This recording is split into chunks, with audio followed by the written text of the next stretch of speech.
understand what you're going through because they've walked that same path. Thank you. Since I've been in the group, we've traveled. Before I came in the group, they performed in California, we've been to Ohio, Washington D.C., and Maine. So wherever they need us, we go. I'm sorry, what was the reason why you said that it's not, like you said that these groups are available, these support groups and stuff? I'm sorry, I missed the reason why you said that they're not really announced or people don't really know about them. Well, I think, again, it's because of the stigma. Certainly, we do our best to advocate, and, God loves social media and the World Wide Web. It's made it easier to find us, Yeah. but you have to know to look. So it's the stigma. One of the reasons I'm here tonight is to help spread that word. So- One of the key parts of my job at NAMI is to get the word out that these organizations, not just NAMI, but these other organizations exist, so people don't feel they have to live in the shadow and do know that there is help available. I guess the part that I'm not understanding is like, how is the stigma, like, keeping it not known? Like, if you're out there advocating for the group or for these groups, is it the media, like if you're going to advertise, say, towards the media, like, hey, we have these forums, we have these groups, is it them that are shutting it down and not really putting it out there? But it's not so much people are shutting us down. I think it's just, again, the common misperception that, people are just, in general, if they're uneducated, are fearful of folks with mental illness. They're these crazy, violent folks. We don't want anything to do with them. All we want to do is, it's fear and ignorance, basically. Fear and ignorance. I got something to say. Okay, thanks. It's not, I want to say something. It's own personal experience to me. It's not guns that kill people. It's people's own prejudice and stupidity and closed-mindedness and judging other people like us. And me on a personal level with this school. It took me a lot of guts to come here because I got, cast to help in this place. I was in college 16 months ago, now look at me. I'm picking up cigarette butts on the side of the road, isolated in my apartment. It wasn't for Frederick with his kind words to drag me out of there. I wouldn't be here today. So that's it for me.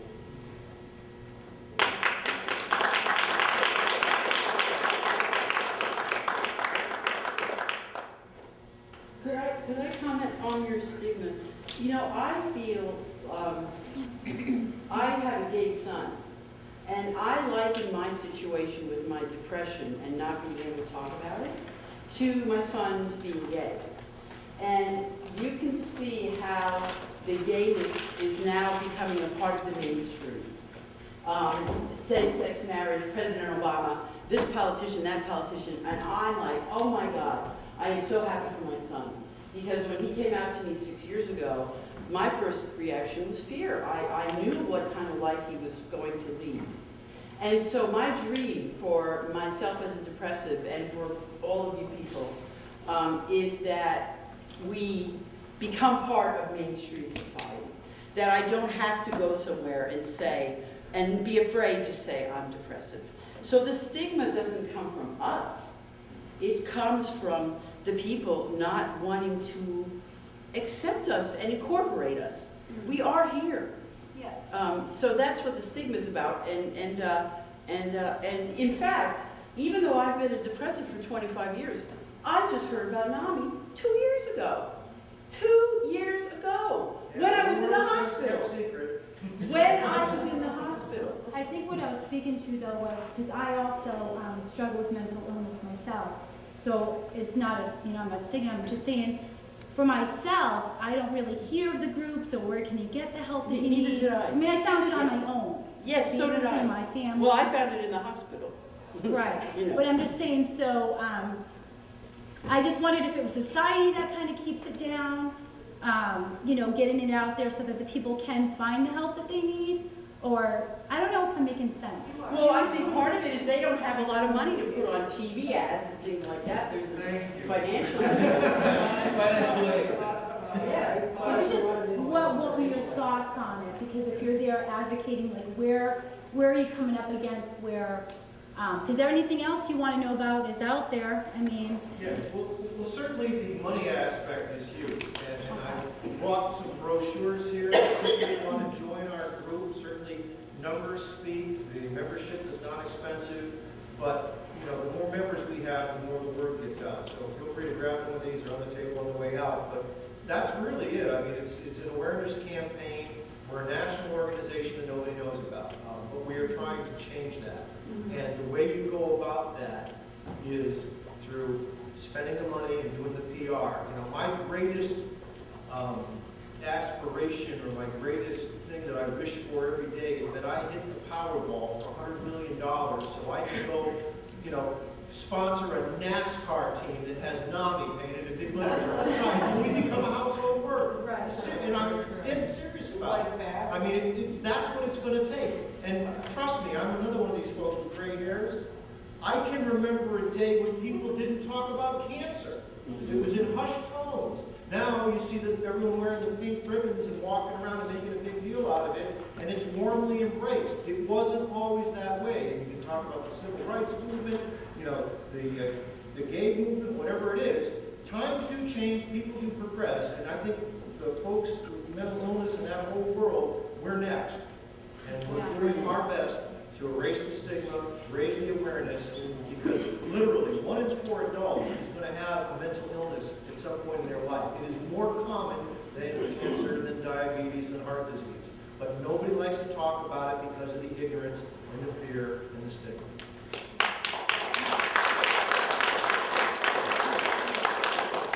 I think the big issue that you haven't really, heard much about NAMI is the generational gap. I've known about NAMI since 2000 when I was in high school.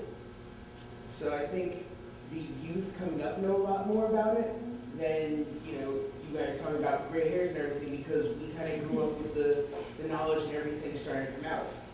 So you're seeing progress, and there's no, Yeah. yeah, good. I'm glad to hear that. I would just like to ask,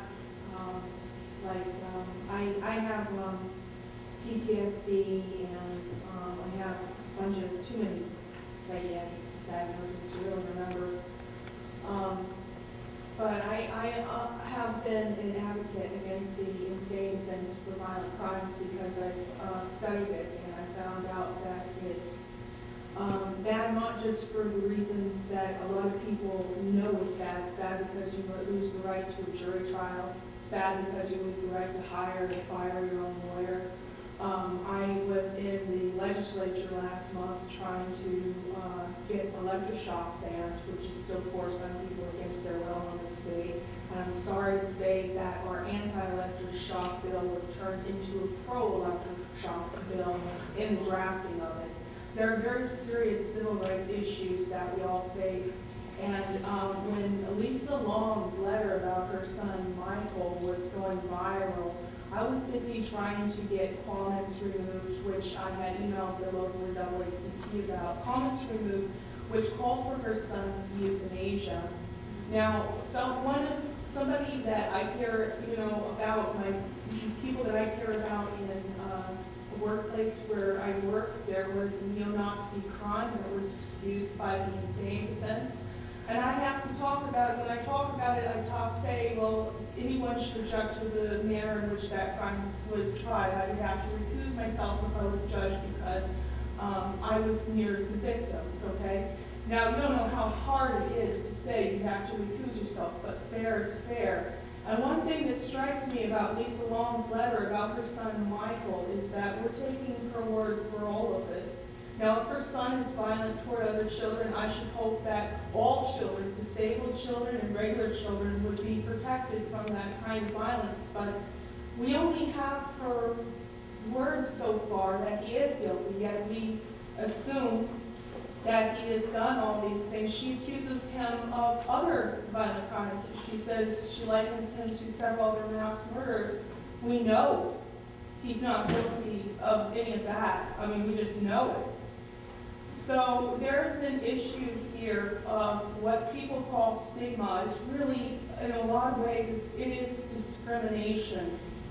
And I see so many ways when you face it, I see so many ways even other mentally ill people a lot of times accept it. And I gotta say, I'm all for, I mean, I know the power of, people who've done horrible things to you. You don't want something horrible to happen to them in return. You want to forgive and stuff like that. But I don't see Adam Lanza or anybody as some image of who I should be or who I should look to as mental health. Adam Lanza, even if, not only was he an unknown in the mental health civil rights movement, but he opened fire in an environment where half of the adults that he killed at that school were in treatment for people with mental disabilities. He was too old for them to be treating his mental disability. And the fact of it is sane people and mad people, we deserve equal civil rights protections, and I have advocated for that every day. So I would not accept it if Adam Lanza's real motivation was to get back at somebody for something that he had done, just for something that had happened to him, any more than if he had gone out and specifically tried to target the special ed class. Okay? People deserve equality and equal protection, and I have as many mad friends as I have sane friends, but I am glad to be a mad person. So I wanted to thank you guys so much for bringing that forward. I've heard so many different opinions on even that one letter.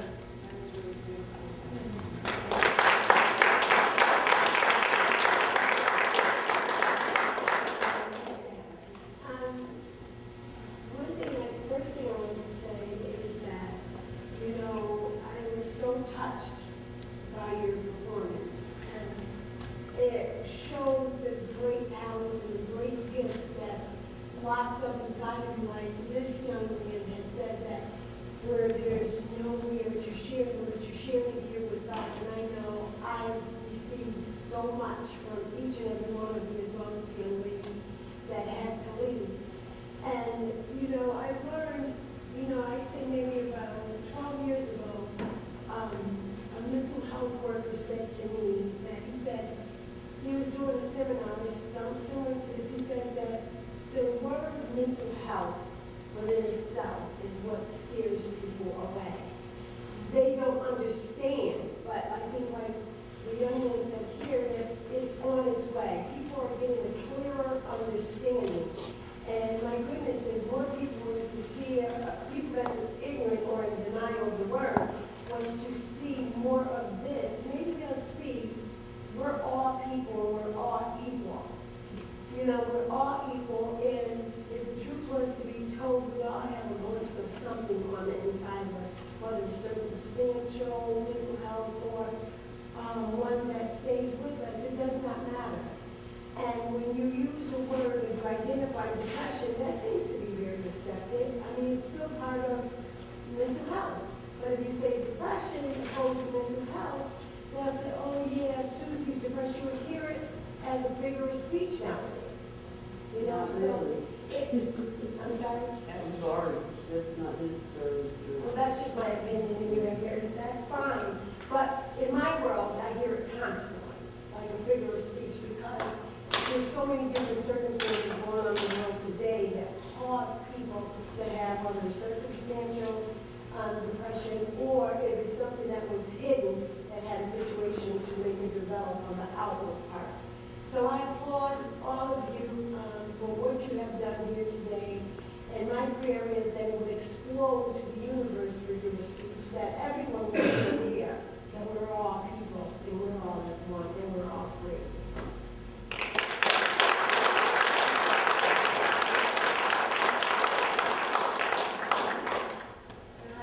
Hi, Mary. Look, for a question for the health. Now, I know I see you guys all, as young gentlemen and ladies, but what are the age range for the health? Like, is there, like, there's like you said, there's a stigma on people being able to see that there's help out there, but like, is there ways like for like children, like for I guess the age range being for like 15-year-olds and going up, maybe stopping at colleges and leaving off, hey pamphlets, hey this, or like even sending in like flyers, like, hey guys, feel free to join us in the summer, we're here to help you guys out. Because every program out there that's doing summer camps and all that, they're just like blazing with the flyers. Hey guys, come on, join us, just so that parents can, at least be able to ease their way to know that they have a safe place for their kids to go. So is there a way that, and I love the idea that you're trying to do something positive, I love that, but is there a way that you could maybe possibly just make flyers, or even all those organizations that do centers in the community, could they make flyers for them, maybe starting from high school up, and if necessary, maybe middle school enough? That way, we now know versus just looking for yourself, because I know if I was struggling with that, I would probably be a little nervous just to look it up, or even talk to somebody. So, I think that Terry addressed that a little bit. So I just want to make sure I'm understanding the question. So where can people find help? Is it, Well, it's not like, is there a way that you can possibly, like your organization or others can make flyers for help for like different public schools, or is there like a rule that you can't do? Well, I think what we do is, while we don't make flyers, we work with the schools, we contact the schools, the social workers and the teachers of the schools know where my programs are, we have other programs in the community that are available. We actually have some programs in the schools now. We finally have gotten the notion of prevention is really where we need to be. And so we now have a program that exists in 2 elementary schools in Middletown that it's provided through a grant from the Connecticut Health Foundation. It's actually called iCare, and it stands for Identifying Children at Risk Early, so that we can intervene when children are young. So we start when they're in kindergarten and go to the elementary schools, so to grade 5 here in Middletown. And then we do advertise. If you go to a primary care doctor, they know that we exist. If you're fortunate to have insurance and you call your insurance, they know places where you can go. If you don't have insurance, 211 actually is a fabulous number that people can use. And it's a free call. So if you call 211 and you tell them what your issue is, they can point you in the direction of a lot of resources. So there are places available that do advertise. We don't necessarily have flyers, but there are people who use this. What elementary schools are? So for us, we're currently in Millfield School and Spencer. And actually, it's a very unique program. Is the school system partnered with the provider agencies and actually the faith-based organizations here in Middletown to approach it in a holistic approach. So education, medicine, and faith-based community coming together to try to help children who are at risk, to make sure that they can stabilize and not experience. So even an illness that's biologically based, so if you have bipolar illness or schizophrenia, those are biologically based illnesses. But if you intervene for those illnesses when a child is very young, their outcome as an adult is going to be different. And so that's what we're trying to do. Thank you very much. Any other questions? I was curious, being that you all are involved in the field of mental illness, if you heard anything in the last 15, 20 years, there's been an increase in all these mass killings and school shootings and things like that.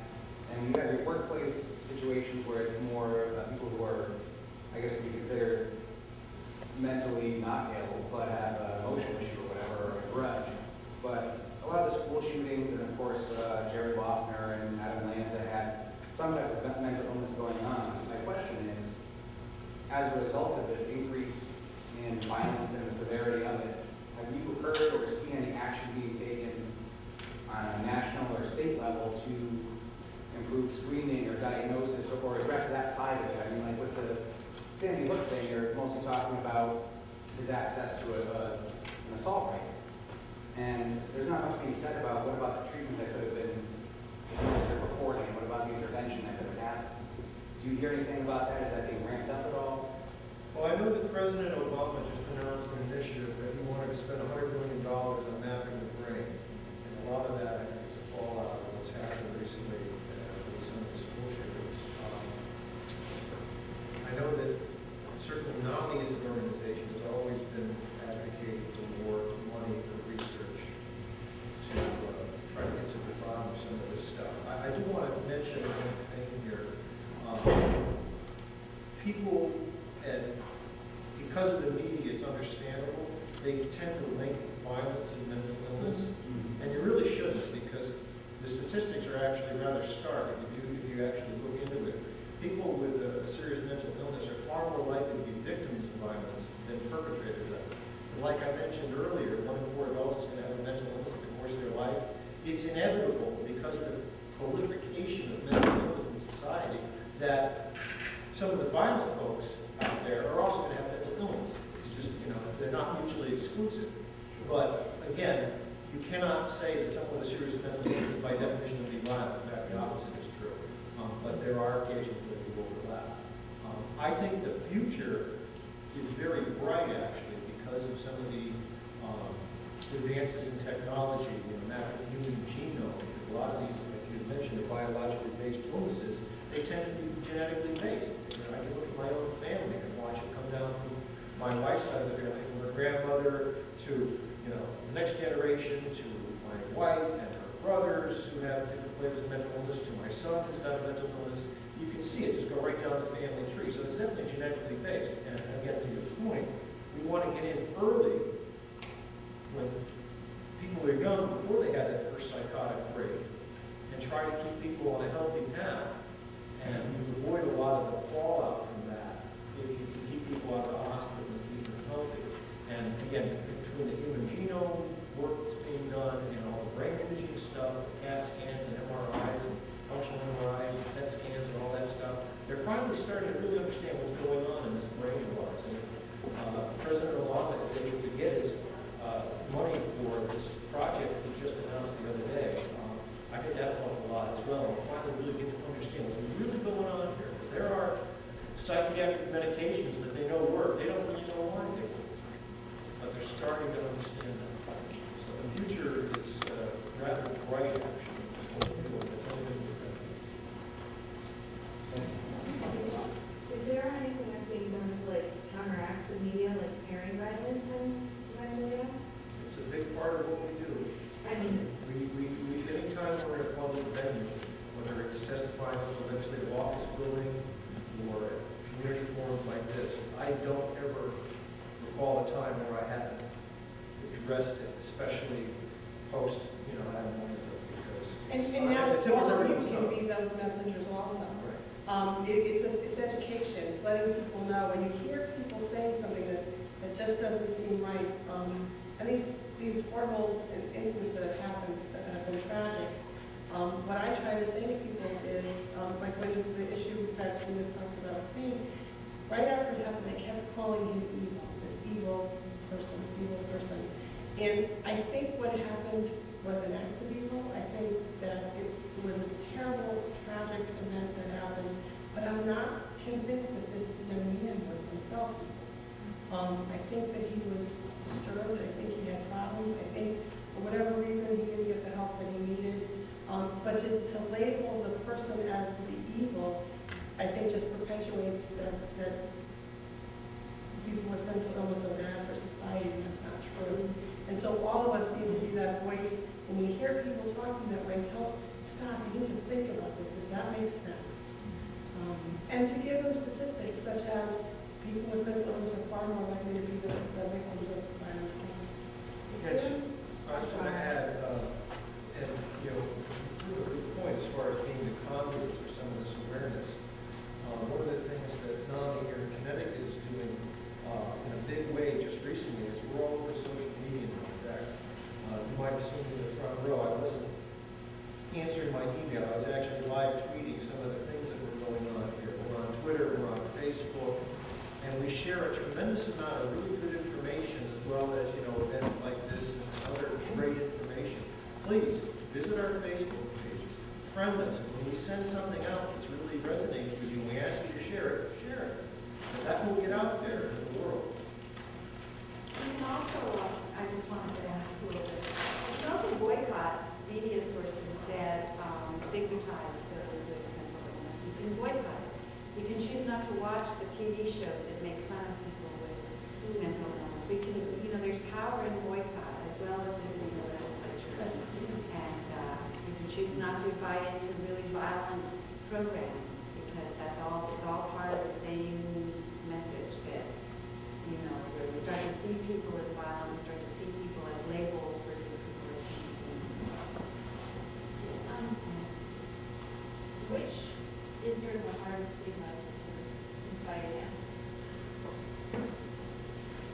not sure I understand the question.